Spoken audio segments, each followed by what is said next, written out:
Quem tem razão? Vamos lá, porque nós temos um quadro que chama bastante atenção. Vamos colocar só os nossos convidados na tela para ir. Deputado, obrigado. Professor, obrigado mais uma vez por estarem aqui.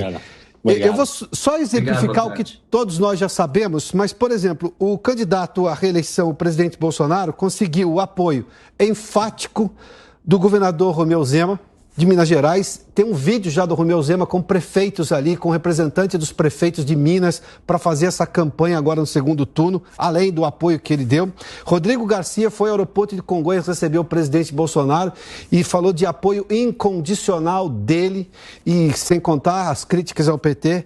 Cláudio Castro, do Rio de Janeiro, que já é da base do presidente, mas é de um outro importante colégio eleitoral. Ibanez Rocha, do Distrito Federal. Ronaldo Caiado, uma série de parlamentares do Partido Novo. Marcel Van Hatten está aqui também, estava ao lado do governador de Minas, inclusive nesse anúncio, logo no começo da semana. A gente viu agora a história do prefeito de Manaus, que é do PSB, que é o partido da base do Lula, mas que vai apoiar Bolsonaro, diz que vai inclusive migrar para o PL. Por outro lado, há uma série também de governadores e que estão no segundo turno e que vão apoiar também Bolsonaro. Do outro lado, a gente viu um anúncio envergonhado, bastante claudicante, sem citar sequer o nome de Lula, que foi de Ciro Gomes. O PDT apoiou formalmente, o Ciro só falou que seguia a orientação do partido, né? A decisão do partido. Simone Tebet fez ali ponderações, mas ela apoiou, disse que vai apoiar. Economistas que fizeram o Plano Real, que o PT foi contra lá nos anos 90, mas enfim, estão apoiando, disseram que vão votar em Lula, não sei se é um apoio ou não, né?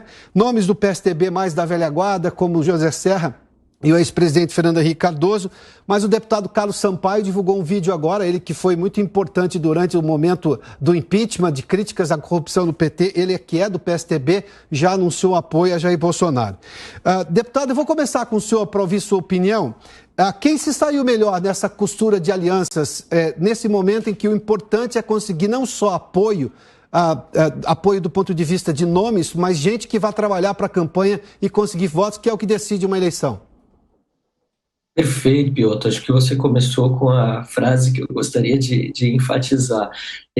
Muito boa tarde a você, também a todos os que nos acompanham. Alegria estar mais uma vez na Jovem Pan. Me perdoem, a voz ainda é consequência do período eleitoral, consequência de pedir voto, consequência de estar em cima de um carro de som, com um microfone, falando das minhas ideias, enfim, do meu compromisso com os meus eleitores, e é isso que realmente importa numa eleição, né? É preciso que todos esses apoios, e eu não tenho dúvida de que Bolsonaro saiu na frente, né?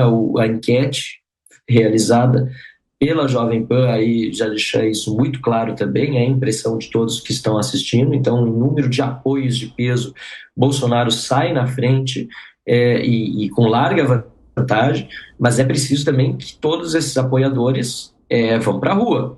Ontem eu estive no Palácio do Planalto, aliás, no da Alvorada, com o presidente Bolsonaro.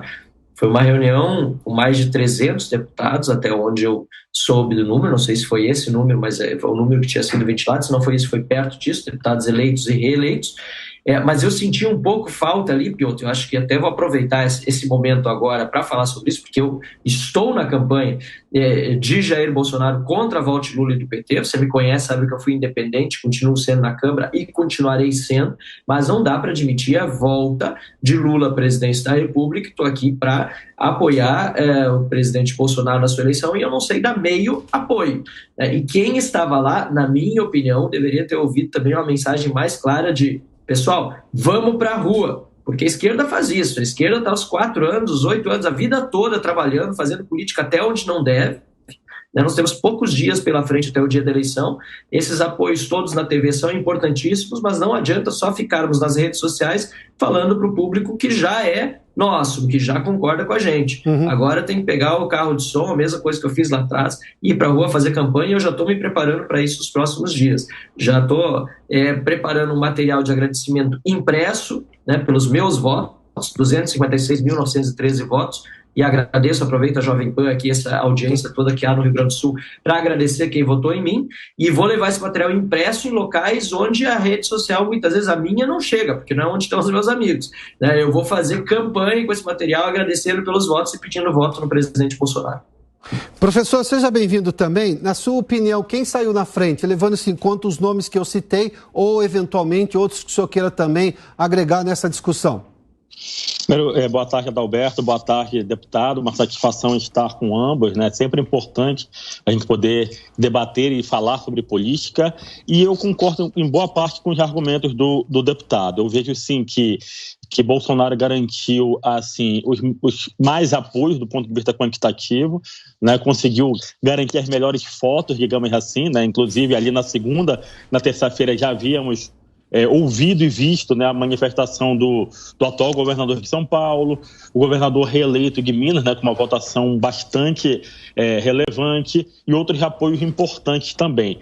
E também, da mesma forma, concordo com o deputado quando ele coloca a questão de que esse desafio é converter em votos. Por exemplo, houve, de fato, um apoio muito discreto de Ciro Gomes para o ex-presidente Lula. Houve a manifestação um pouco mais enfática, bem mais enfática de Simone Tebet.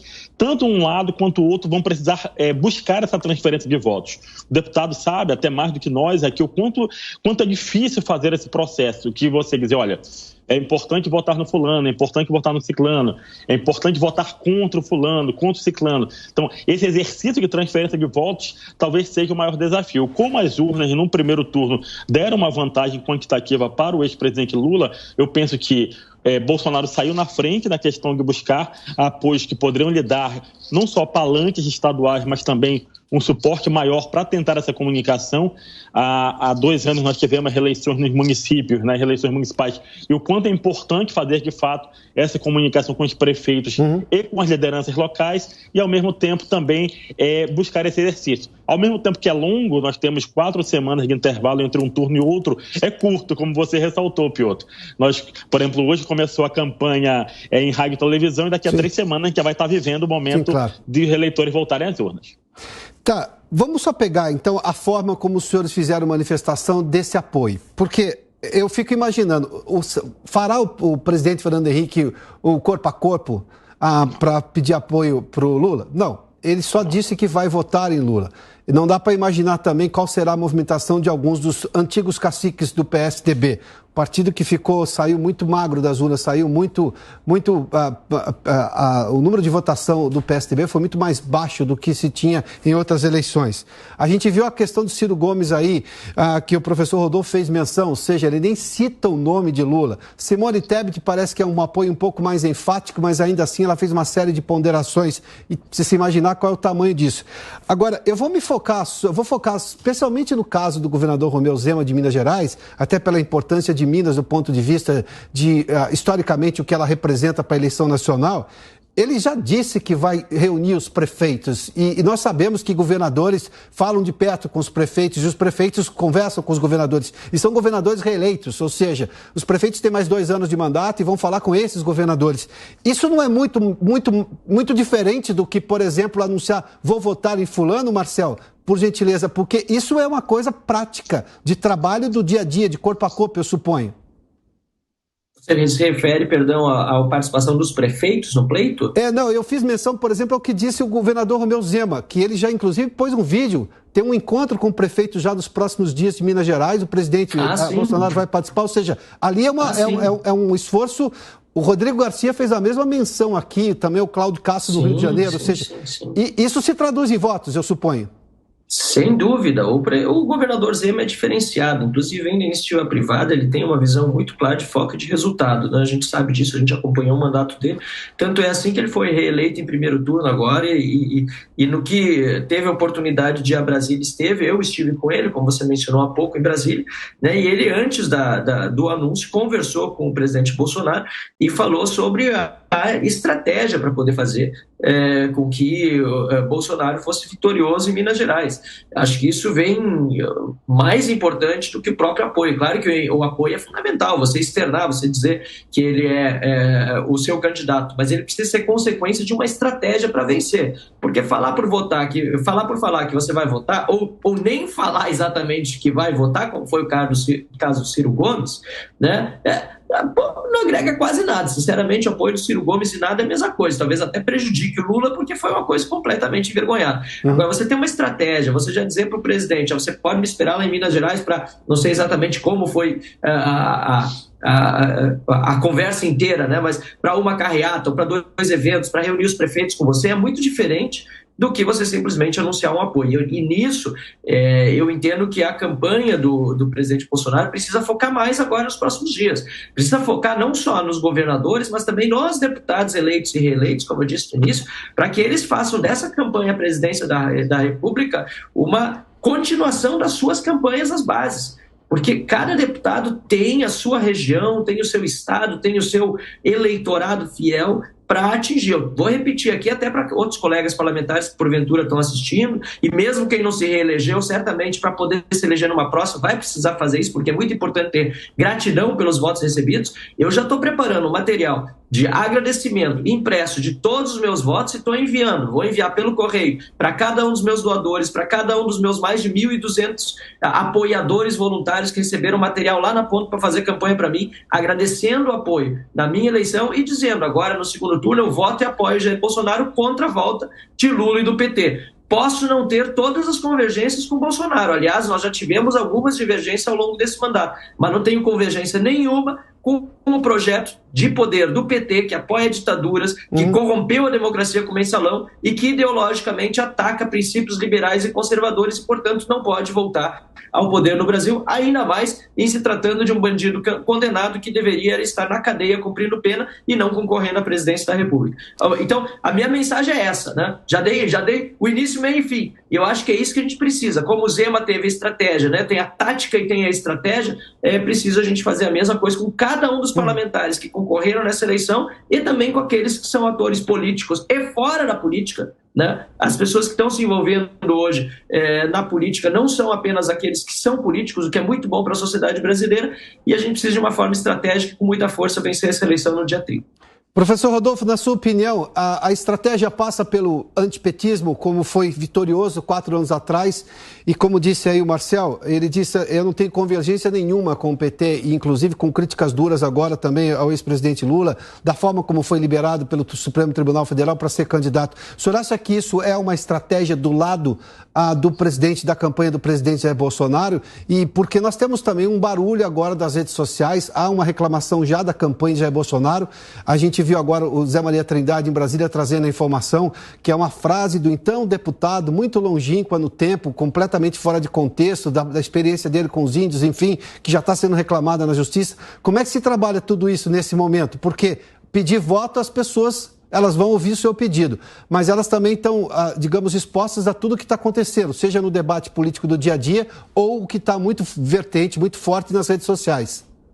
Exato, eu penso que sim, o antipetismo foi uma ferramenta muito fortemente utilizada em 2018, né? Acabou sendo um movimento vitorioso, né? Uma das forças que conduziu Jair Bolsonaro a ser eleito em 2018, e é um trabalho que a campanha de Bolsonaro vem fazendo desde o primeiro turno, inclusive esse arranque final que houve, né? Comparando com os resultados das pesquisas ali em 2 de outubro, né? Essa conquista final, ela foi importante exatamente nesse contexto também do antipetismo. Em que sentido, Piotr? No sentido principalmente de aumentar a rejeição ao ex-presidente Lula. Então esse processo, ele continua a acontecer quanto a essa propaganda. Eu acredito que, assim como aconteceu no primeiro turno, nessa fala, esse vídeo, né, eu assisti as peças agora do horário do almoço na televisão, né, eu acredito que essa peça não demorará muito tempo no ar, né? Claro que a gente sabe que quando está nas mídias e nas redes sociais, fica muito difícil de se recuperar, de fazer a retirada. Mas eu penso que dos programas eleitorais o TSE já vai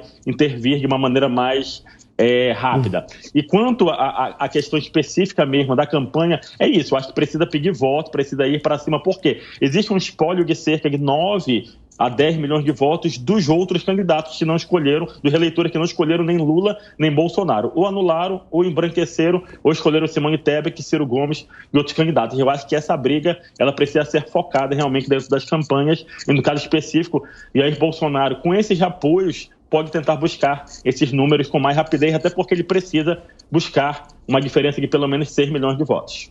Professor, já volto ao senhor, mas vou pegar o trecho da sua resposta para fazer uma pergunta ao Marcel. Deputado, é uma questão de virar voto nesse segundo turno ou de explorar, por exemplo, votos dos candidatos derrotados e também das abstenções? Onde é que pode sair a vantagem, no caso de Lula, para ganhar, obviamente, a eleição e confirmar o primeiro turno, ou uma virada de Jair Bolsonaro? Onde é que está essa jazida de votos que pode fazer diferença no segundo turno?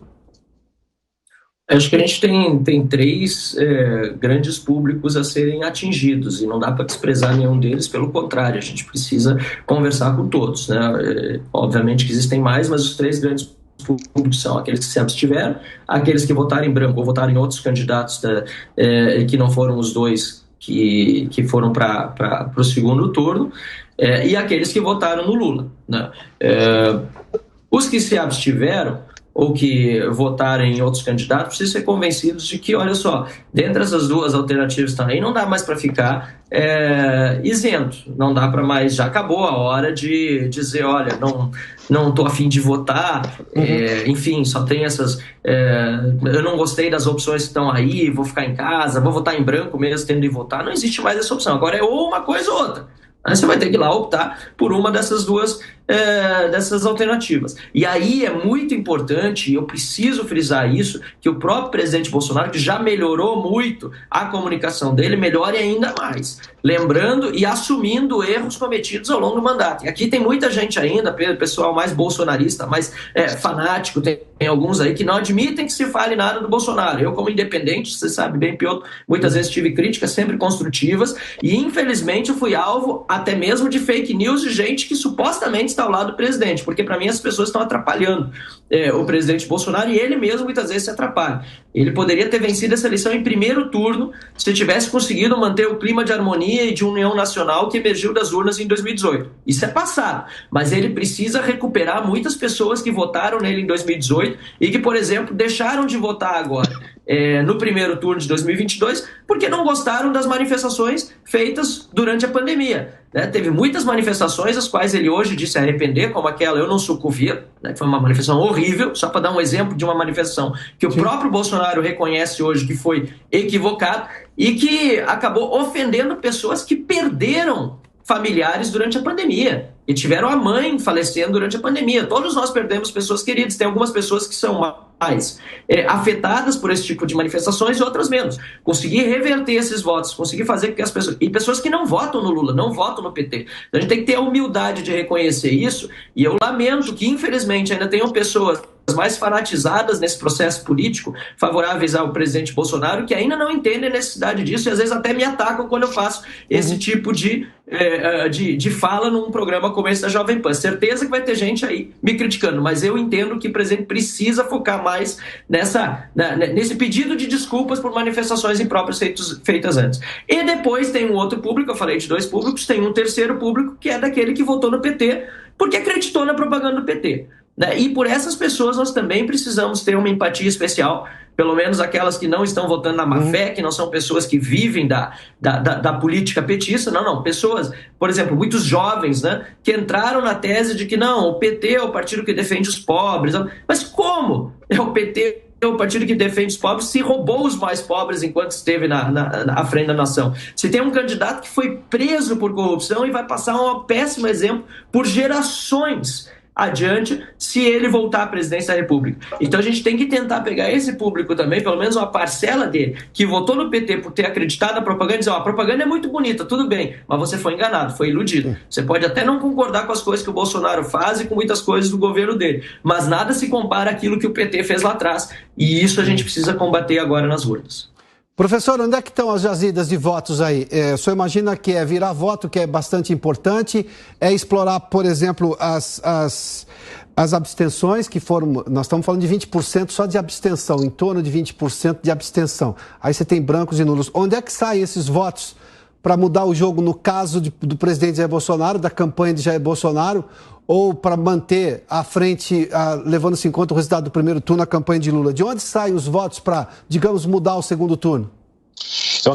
Eu concordo também em boa parte do argumento do deputado. Eu acredito que, por exemplo, nós temos historicamente a questão da abstenção, que aumenta, né? Em geral, aumenta do primeiro para o segundo turno. Então, esse é um desafio importante das campanhas. Estimular as pessoas que vão votar. Então, esse é um ponto fundamental. O segundo, eu acho que é principalmente na questão dos votos dos candidatos que ficaram pelo caminho. Entre vários gráficos que foram divulgados, Piotr, nas redes sociais, nas plataformas digitais, existe, por exemplo, um mapa que mostra boa parte dos eleitores da Simone Tebet no Sudeste e no Centro-Oeste que atuaram junto a uma votação alta também de Jair Bolsonaro. Então, talvez seja um movimento para que Bolsonaro possa exatamente tentar captar esses votos. E eu diria que o terceiro flanco fundamental é mesmo nos dois principais colégios eleitorais. São Paulo, onde Bolsonaro acabou abrindo uma distância, principalmente no interior do estado, né, onde ele é forte. Tarcísio acabou também criando uma boa vantagem em São Paulo, né, no interior de São Paulo, e assim, tem grandes chances de se eleger no segundo turno. E Minas Gerais, que é o estado que acaba sendo, né, o estado pêndulo, né, o estado que acaba indicando geralmente. Por exemplo, Minas Gerais, no primeiro turno, teve mais ou menos a mesma proporção nacional, 48 e pouquinho para o Lula, 43 e pouquinho para Bolsonaro. Então, é um desafio, e aí, nesse ponto, essa questão da figura do governador reeleito Zema, foi uma votação consagradora, pode fazer a diferença. Mas, como disse o deputado, é necessário esse corpo a corpo, e eu penso também que a campanha de Bolsonaro pode se focar muito na questão do Sudeste. Eu estou com a informação aqui que em Minas o PT só tem 26 prefeituras. Acho que Minas são mais de 800 municípios, alguma coisa assim, né? É muito município, ou seja, 26 prefeituras é muito pouco. Diante disso, aí tem um outro questionamento. O senhor fez menção aí, professor, de que isso histórico, eu concordo com o senhor, aumenta o número de abstenção, muita gente deixa de votar no segundo turno, porque o candidato dele não foi. Mas este momento de polarização mais forte, de discussão política mais intensa que temos, eu já vou ouvir o deputado também, mas na sua opinião, professor, isso não pode fazer até um movimento inverso? Mais gente votar agora do que foi no primeiro turno, até porque depois com a decepção das pesquisas, a forma como as pesquisas foram feitas, que podem até ter influenciado muita gente, bom, vou votar nesse candidato que já acaba logo no primeiro turno e foi surpreendido com o resultado das pesquisas, ou melhor, com o resultado das urnas em relação às pesquisas? Sim, eu acredito que sim, que esse movimento ele é fundamental. E as duas campanhas estão procurando trabalhar isso, né? Procurar estimular, principalmente nos colégios eleitorais onde tem tido vantagem. Então, Lula tenta reforçar isso, por exemplo, no Sudeste ou na região metropolitana de São Paulo, onde ele acabou tendo uma votação mais expressiva, e Bolsonaro tenta reforçar nos seus colégios eleitorais. No Centro-Oeste, por exemplo, onde ele teve uma larga vantagem no sul do país e também no estado de São Paulo. Então, eu não votei no primeiro turno, e hoje em dia também, Piotr, é muito tranquilo, entre aspas, né, para um eleitor, não, eu não vou votar, mas eu tenho um prazo bem estendido para justificar o meu voto, eu posso aproveitar para viajar, enfim, existem motivos múltiplos aí para você não votar, mas talvez pela polarização possa ser um incentivo a mais. Não, eu vou lá garantir o voto para o meu candidato e garantir que o outro, que eu não gosto, vença. Deputado, a pergunta é exatamente essa ao senhor. O senhor acha que, levando-se em conta esse momento de polarização e, de novo, de decisão do futuro do país, que isso está muito aflorado hoje no debate, coisa que o senhor defendeu, inclusive, de por que o senhor vai se envolver na campanha agora, já reeleito deputado, e na campanha de Jair Bolsonaro, o senhor acha que pode diminuir até a abstenção de mais gente comparecer às urnas para, digamos, dar a contribuição dela no voto para decidir o futuro do país? Sem dúvida, eu entendo que vai reduzir a abstenção, espero que isso aconteça, né? Pode ser que eu esteja enganado, mas nós estamos trabalhando para isso, e eu, como ator político, como alguém que está na campanha, preciso trabalhar para que seja reduzida a abstenção, né? Aliás, ótimas manifestações do professor Rodolfo também, que está colocando aqui informações técnicas valiosas para a gente. Eu vou trabalhar para isso. A gente trabalhou no primeiro turno, sou do Novo, né, pelo nosso candidato Felipe Dávila. Infelizmente não foi possível. A gente viu que todas as candidaturas alternativas tiveram um percentual muito pequeno de votos em comparação com o que tiveram combinadas as candidaturas de Lula e de Bolsonaro. E não dá para negar que Bolsonaro, no fundo, também está sendo, nesse momento, beneficiado com um antagonismo com o PT repetindo aquilo que aconteceu na eleição de 2018, né, que é o que está permitindo a ele agora chegar nessa reta final da eleição com essa chance grande de vitória no segundo turno, que nenhum instituto de pesquisa vinha apontando. Agora, nós precisamos trabalhar qual é o Brasil que nós queremos a partir de então. Vamos trabalhar para eleger Bolsonaro agora no segundo turno. Eu estou trabalhando e sempre coloco as minhas ressalvas, vou continuar trabalhando independente na Câmara, mas também precisamos pensar qual é o nosso Brasil do futuro. E eu faço aqui um apelo, viu, Piotr, a todos aqueles que são apoiadores do presidente Bolsonaro, os mais próximos, até o próprio presidente, que a gente possa construir um segundo mandato, em se sagrando vitorioso. Vamos trabalhar muito, repito, para isso, um mandato mais harmônico, mais tranquilo com as demais forças políticas. A gente sabe que com a mídia tradicional é muito difícil, com o STF, então nem se fala. Eu tenho, aliás, feito muitas manifestações contra os abusos que o STF está cometendo em relação ao Poder Executivo, em relação à iniciativa privada e a tantas pessoas, mas que o segundo mandato, pelo menos no ambiente político, né, possa ser mais harmônico para evitar, né, toda essa polarização e que o PT seja de fato extinto, digamos assim, na mente das